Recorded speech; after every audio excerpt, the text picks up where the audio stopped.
अस्सलाम वालेकुम, welcome back to my channel Shahzain Yasir. आज की वीडियो में बात करेंगे यूके विज़िट वीज़ा के बारे में और आपके कमेंट्स के जो हैं आंसर मैं करूंगा। मोस्टली वीडियोस के नीचे मैं कमेंट्स देखा हूँ, बड़े शॉर्ट से क्वेश्चंस होते हैं कि विज़िट वीज़ा की फ़ी कितनी है, इसका प्रोसेसिंग टाइम कितना है, ये कहाँ पे अप्लाई करना है, बायोमेट्रिक कैसे होनी है, इस तरह के काफ़ी सारे क्वेश्चन हैं। तो मैं आपको वन बाय वन उनका आंसर करता हूँ। और बारिश भी स्टार्ट हो रही है तो मैं गाड़ी में बैठ के बाकी बात आपसे करता हूँ। बस अब मैं गाड़ी की तरफ जा रहा हूँ और बारिश रुक गई है।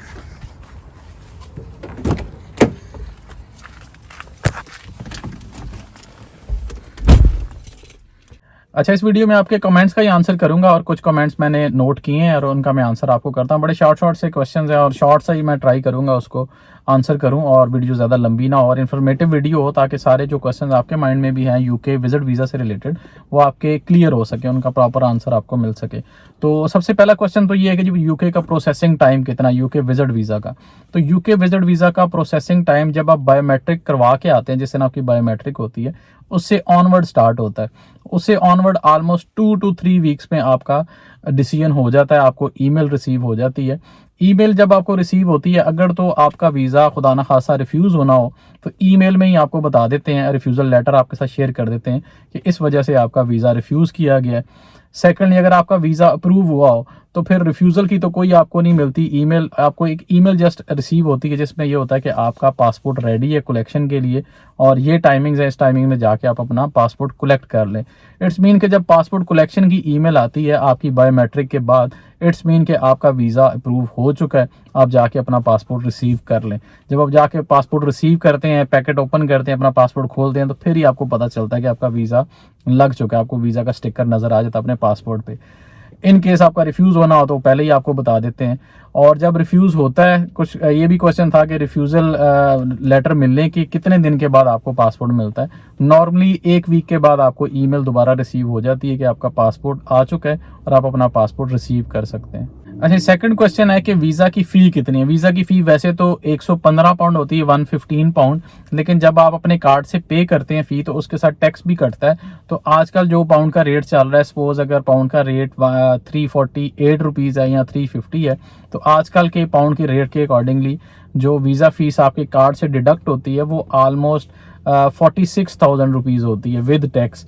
क्योंकि वीज़ा फ़ीस होती है, उसके बाद 2 तरह के टैक्सेस उस पर लगते हैं, तो वो टैक्स इंक्लूड करके आपकी फ़ी ऑलमोस्ट बन जाती है 46,000। ये कभी बढ़ के 48,000 तक भी पहुंच जाती है, कभी 47, कभी 45 पे भी आ जाती है। तो ये डिपेंड करता है कि उस टाइम पे पाउंड का या डॉलर का रेट क्या चल रहा है, उसके अकॉर्डिंगली आपकी फ़ीस डिडक्ट होती है। नेक्स्ट क्वेश्चन है जी कि यूके विजिट वीज़ा की अपॉइंटमेंट के चार्जेस क्या हैं। यूके की विजिट वीज़ा की अपॉइंटमेंट के कोई चार्जेस नहीं होते। जब आप अपनी वीज़ा फ़ी पे करते हैं अपनी वीज़ा एप्लीकेशन कंप्लीट होने के बाद, तो उसी में ही आपकी अपॉइंटमेंट की फ़ीस भी इंक्लूड होती है। अपॉइंटमेंट अलहदा से नहीं मिलती कहीं से भी और ना उसकी आपने किसी को फ़ी देनी है अलहदा से। नेक्स्ट क्वेश्चन है जी कि मेरी वीज़ा की रेशो क्या होगी, सक्सेस रेशो। अच्छा, ये क्वेश्चन बड़ा इंटरेस्टिंग होता है। अपनी प्रोफाइल शेयर करने के बाद पूछा जाता है कि जी मेरी वीज़ा रेशो कैसी रहेगी या कितने चांसेस हैं कि मेरा वीज़ा लग जाएगा। तो प्रोफाइल देख के कुछ थोड़ा सा आइडिया तो हो जाता है कि आपकी वीज़ा रेशो बेहतर है या नहीं है, या आपके डॉक्यूमेंट्स एक्चुअली कंप्लीट हैं या नहीं है। बाकी कोई भी बंदा आपको एग्जैक्टली और कंफर्म नहीं बता सकता कि हाँ जी आपका वीज़ा 100% अप्रूव होगा, क्योंकि मैंने कुछ ऐसे केसेस भी देखे हैं कि जिसमें प्रोफाइल बहुत अच्छी थी और बैंक स्टेटमेंट भी बहुत अच्छी थी, अपनी कंट्री के साथ टाइज भी बहुत अच्छी थी, उसके बावजूद भी वीज़ा रिफ्यूज़ हो जाता है। अदर देन दिस ऐसे केसेस भी देखे हैं जिनकी प्रोफाइल इतनी अच्छी नहीं थी, बैंक स्टेटमेंट भी इतनी अच्छी नहीं थी और उसके बावजूद उनको वीज़ा मिल गया। तो ये चीज़ कंफर्म नहीं बताई जा सकती कि मैं किसी की प्रोफाइल देख के बता दूं कि हाँ जी आपका वीज़ा तो 100% लगेगा ही लगेगा। तो ये देख के बताना पॉसिबल नहीं होता। बाकी जो रिक्वायरमेंट्स हैं, जो चीज़ें हैं, वो अगर आपकी कंप्लीट हैं तो आपको एक चांस ज़रूर लेना चाहिए कि आप वीज़ा अप्लाई करें, तो होपफुली आपका वीज़ा अप्रूव हो जाएगा। लेकिन 100% श्योरिटी के साथ तो कोई भी नहीं आपको बताएगा। अगर कोई बता सकता है तो वो फिर उसकी मर्ज़ी है। अदरवाइज़ मैं जितनी भी मुझे ईमेल्स डेली बेसिस पे मिलती हैं तो उसमें अक्सर ये क्वेश्चन होता है कि जी मुझे बताएं कि मेरी वीज़ा रेशो कैसी है, कि मेरा वीज़ा अप्रूव होगा या नहीं होगा।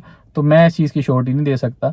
इनफैक्ट मेरे जो क्लाइंट्स हैं जिनका मैं वीज़ा अप्लाई भी करता हूँ, तो मैं बल्कि अप्लाई करने से पहले भी उनको बताता हूँ कि यार हमारा काम है बेसिकली वीज़ा अप्लाई कर देना। बाकी अपना जो काम है वो 100% एक्यूरेटली करना चाहिए, सारी चीज़ें अच्छे से एक्सप्लेन करनी चाहिए, वीज़ा एप्लीकेशन में भी, कवर लेटर में भी, और सारी चीज़ें प्रॉपर एक्सप्लेन होनी चाहिए ताकि कोई आपकी तरफ से कोई पॉइंट ना रह जाए, ताकि किसी भी किस्म का कोई ऐसा पॉइंट वीज़ा ऑफिसर को ना मिले जिसपे वो आपका वीज़ा रिफ्यूज़ करे।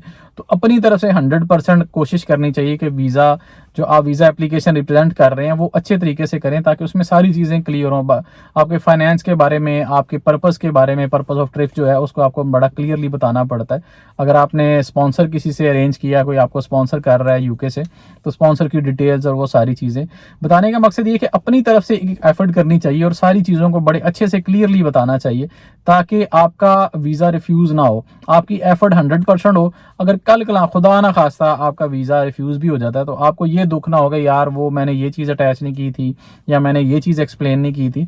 तो इस तरह की सारी चीज़ों से बचने के लिए बेहतर यही होता है, बल्कि मैं अपने सारे क्लाइंट्स को भी कहता हूँ जिनके लिए मैंने काम किया है या जिनके लिए मैं कर भी रहा हूँ, कि अप्लाई करने से पहले वीज़ा एप्लीकेशन जब फिल होती है ना, उसको अच्छे तरीके से पढ़ना चाहिए। तो मेरा काम करने का तरीकाकार भी यही होता है कि मैं वीज़ा एप्लीकेशन पहले कंप्लीटली फिल करता हूँ और मैं अपने क्लाइंट के साथ शेयर करता हूँ कि इसको अच्छे तरीके से आप पढ़ें, गो थ्रू करें, कोई इसमें देखें कोई पॉइंट आपको लगता है कोई मिसिंग है, कुछ ऐड होने वाली कोई चीज़ है तो मुझे बताएं, उसमें ऐड की जाए, ताकि जब वीज़ा एप्लीकेशन आपने फाइल कर दी ना, जब वीज़ा एप्लीकेशन कंप्लीट होने के बाद आप वीज़ा फीस पे कर देते हैं तो फिर आपकी वीज़ा एप्लीकेशन चेंज नहीं हो सकती, उसमें कोई पॉइंट आप चेंज नहीं कर सकते क्योंकि वो आपकी वीज़ा एप्लीकेशन सबमिट हो जाती है। लेकिन वीज़ा फ़ी पे करने से पहले पहले आपके पास टाइम होता है कि आप उसको एडिट करना चाहें, कोई चीज़ उसमें ऐड करना चाहें, कोई रिमूव करना चाहें तो वो आप कर सकते हैं। तो इसलिए वीज़ा एप्लीकेशन को बड़ा केयरफुली आपको देखना चाहिए। तो वीज़ा आप किसी के थ्रू भी अगर अप्लाई कर रहे हैं, अपने सिटी में या किसी के थ्रू भी, बेशक आप खुद भी अप्लाई कर रहे हैं, तो वीज़ा एप्लीकेशन को बड़े अच्छे तरीके से और बड़ा केयरफुली आपको फिल करना है और हर पॉइंट को आपने नोट करना है। तो वीज़ा आपका जब फाइल हो जाता है, वीज़ा फीस आप पे कर देते हैं, तो वीज़ा एप्लीकेशन जो है वो आपको पीडीएफ में मिल जाती है। तो वीज़ा एप्लीकेशन आपने पास रखनी है और आपका जब कवर लेटर बनना है तो आपकी सेम जो चीज़ें आपकी वीज़ा एप्लीकेशन में थी उसी तरह की चीज़ें आपने अपने कवर लेटर में मेंशन करनी होती है। सपोज अगर आप जॉब कर रहे हैं तो आपकी सैलरी कितनी है, आपकी डेजिग्नेशन क्या है, इसके अलावा कब से आप जॉब कर रहे हैं, तो सेम चीज़ें जो आपने अपनी वीज़ा एप्लीकेशन में मेंशन की हैं वही सेम आपने अपने कवर लेटर में मेंशन करनी होती है। क्योंकि वीज़ा एप्लीकेशन में इतनी स्पेस नहीं होती कि आप चीज़ों को इतना ब्रीफली एक्सप्लेन कर सकें, तो इसलिए कवर लेटर होता है जो वीज़ा एप्लीकेशन या वीज़ा रिक्वेस्ट लेटर भी कह सकते हैं उसको, वीज़ा रिक्वेस्ट लेटर या मोस्टली कवर लेटर इसको कहा जाता है। तो कवर लेटर में वो चीज़ें आप बड़ा ब्रीफली एक्सप्लेन कर सकते हैं, प्रॉपर आप पैराग्राफ्स में लिख सकते हैं। और कोशिश करें, हाँ ये भी एक क्वेश्चन था कि कवर लेटर कितना होना चाहिए, मतलब 2 पेजेस का, 3 का, 4 का, तो कोशिश करें 2 पेजेस या मैक्सिमम 3 पेजेस पे आप अपना कवर लेटर जो है उसको कंप्लीट कर लें। बहुत ज़्यादा लंबी स्टोरी सुनाने की ज़रूरत नहीं होती कि जी मैं क्या कर रहा हूँ, मैं कब से कर रहा हूँ, ये मैं जॉब अब कर रहा हूँ, इससे पहले मैं क्या करता था। तो वो चीज़ें जितना शॉर्टली और ब्रीफली आप एक्सप्लेन कर सकें उतना उसको करना चाहिए। तो कवर लेटर को आप जितना शॉर्ट रखेंगे उतना बेहतर होता है। अगर सपोज 2 पेजेस को, मेरा अपना जो पर्सनल एक्सपीरियंस है, मेरा जो अपना कवर लेटर था या मेरी मिसेस का कवर लेटर था तो वो हार्डली 2 पेजेस का था। तो 2 पेजेस पे आपने सारी चीज़ें एक्सप्लेन कर देनी होती हैं। उसमें फर्स्ट पैराग्राफ में ये है कि जी आप बताएं कि आपका पर्पस क्या है यूके जाने का, यूके विजिट का आपका पर्पस क्या है। सेकंड पैराग्राफ में आप ये बता सकते हैं कि जी मैं करता क्या हूँ। उसके साथ ही नीचे उसके आप ये भी बता सकते हैं कि मेरी बैंक स्टेटमेंट या अपने जो भी ट्रांजैक्शंस हैं उनके बारे में आप बता सकते हैं। और जो थर्ड होता है लास्ट पैराग्राफ, उसमें आप अपनी होम टाइज के बारे में बताएं। ये 3 पैराग्राफ बना के आप एक कवर लेटर अच्छा सा बना सकते हैं, तो वो आप अटैच कर सकते हैं अपनी वीज़ा एप्लीकेशन के साथ। कुछ लोग ऐसा भी करते हैं कि बहुत लंबी लंबी स्टोरीज बनाते हैं कि जी मेरी फैमिली यहाँ पे है, मेरे फादर ये करते हैं, मेरी मदर ये करती हैं, मेरे भाई ये करते हैं, उनकी जब डिटेल्स बताना शुरू कर देते हैं तो वो कवर लेटर आपका बहुत ज़्यादा लेंथी हो जाता है। तो आप अपनी फैमिली के साथ रह रहे हैं या अपनी आपके बच्चे हैं, मिसेज है, या आप अपने पेरेंट्स के साथ रह रहे हैं, तो उसका आप शॉर्टली थोड़ा ब्रीफली आप उसको एक्सप्लेन कर सकते हैं कवर लेटर के अंदर। तो लंबी स्टोरीज लिखने से बेहतर है थोड़ा शॉर्ट लिखें और अच्छा लिखें, ताकि वीज़ा ऑफिसर को पढ़ने में आसानी हो और उसको समझने में आसानी हो। थोड़ा शॉर्ट होगा और वो पढ़ने में उसको ईजी रहेगा तो वीज़ा आपका अप्रूव होने के चांसेस भी ज़्यादा होंगे। अच्छा, नेक्स्ट क्वेश्चन है टैक्स रिटर्न्स के लिए। टैक्स रिटर्न्स लगाने चाहिए, नहीं लगाने चाहिए, कब लगाने चाहिए, कब नहीं लगाने चाहिए, इसके लिए बारे में आपको थोड़ा सा मैं शॉर्टली बता देता हूँ।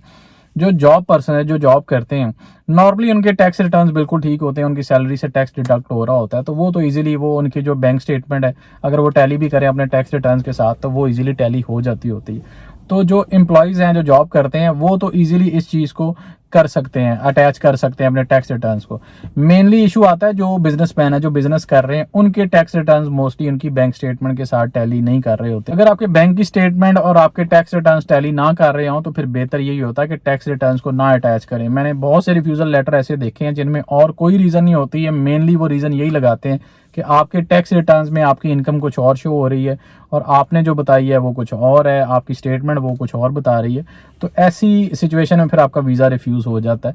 तो टैक्स रिटर्न्स अगर तो टैली हो रहे हो आपकी स्टेटमेंट के साथ तो फिर आपको लगाने चाहिए, चाहे आप जॉब कर रहे हैं। ये है जी यूके का वेदर। अभी बारिश हो रही थी और अभी इतनी तेज़ धूप निकल आई है और बड़ा अच्छा वेदर चल रहा है वैसे आजकल।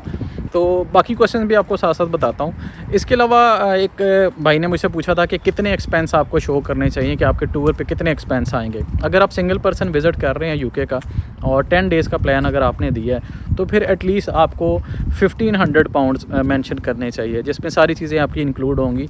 अगर आपका स्पॉन्सर नहीं है, अगर आपने होटल की बुकिंग करवाई हुई है तो एटलीस्ट आपको 1500 पाउंड ज़रूर मेंशन करने चाहिए। इससे कम में मुश्किल हो जाएगा गुजारा। तो अगर आपका स्पॉन्सर है वहाँ से यूके से और आपको स्पॉन्सर कर रहा है अकोमोडेशन एंड फूड, तो फिर आप अपने एक्सपेंसेस 1000 पाउंड भी उसमें मेंशन कर सकते हैं अपनी वीज़ा एप्लीकेशन में। इसके अलावा एक ये भी क्वेश्चन था कि फ़्लाइट रिजर्वेशन लगाना ज़रूरी है। तो यूके का विज़िट वीज़ा अप्लाई करने के लिए आपको फ़्लाइट रिजर्वेशन लगाना बिल्कुल ज़रूरी नहीं है ना। मेरा अपना पर्सनल एक्सपीरियंस था कि मैंने जितनी दफ़ा भी यूके का विज़िट वीज़ा लिया है विद फैमिली लिया है और मैंने कहीं पे भी अपनी फ़्लाइट रिजर्वेशन कोई डमी टिकट मैंने बिल्कुल नहीं लगाई और ना इस चीज़ की ज़रूरत होती है। जस्ट आपने अपनी ट्रैवलिंग डेट्स जो हैं वो मेंशन करनी होती है अपने टूर प्लान में, अपनी वीज़ा एप्लीकेशन में, तो वो जस्ट आपने मेंशन करनी है। तो फ़्लाइट रिजर्वेशन लगाने की बिल्कुल ज़रूरत नहीं होती। एक और क्वेश्चन है जी, होटल बुकिंग आपने कितने दिन की लगानी है।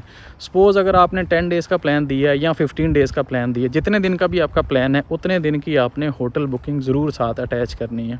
ये थे जी आपके कुछ क्वेश्चंस जिनका मैंने आपको आंसर किया है। कुछ आपके कमेंट्स थे, कुछ ईमेल्स में पूछे गए क्वेश्चंस थे जिनका आंसर मैंने आपको इस वीडियो में किया। इसके अलावा अगर आपका कोई क्वेश्चन है तो आप मुझे कमेंट कर सकते हैं या मुझे मेरे इस ईमेल आईडी पे ईमेल कर सकते हैं। तो अगर आप भी यूके का विज़िट वीज़ा अप्लाई करना चाह रहे हैं और मेरे थ्रू अप्लाई करना चाह रहे हैं तो ये मेरी ईमेल आईडी है, इस पे आप मुझसे कांटेक्ट कर सकते हैं। आपने सिर्फ अपने बारे में इतना मुझे बताना है कि आप करते क्या हैं और आपकी ट्रैवल हिस्ट्री क्या है और आपके बैंक का जो क्लोजिंग बैलेंस है वो क्या है। ये 3 चीज़ें मेंशन करें और मुझे ईमेल कर दें तो फर्दर कॉरस्पॉन्डिंग हम ईमेल पे या व्हाट्सएप नंबर पे कर लेंगे। तो ये थी जी आज की वीडियो। होपफुली आज की वीडियो आपके लिए इन्फॉर्मेटिव रही होगी। वीडियो अच्छी लगती है तो वीडियो का फीडबैक ज़रूर दे दिया करें कि आपको वीडियोज़ कैसी लगती हैं। फर्दर अगर आपका कोई क्वेश्चन है यूके विज़िट वीज़ा से रिलेटेड तो आप कमेंट कर सकते हैं। तो मिलते हैं नेक्स्ट किसी वीडियो में, तब तक के लिए अल्लाह हाफ़िज़।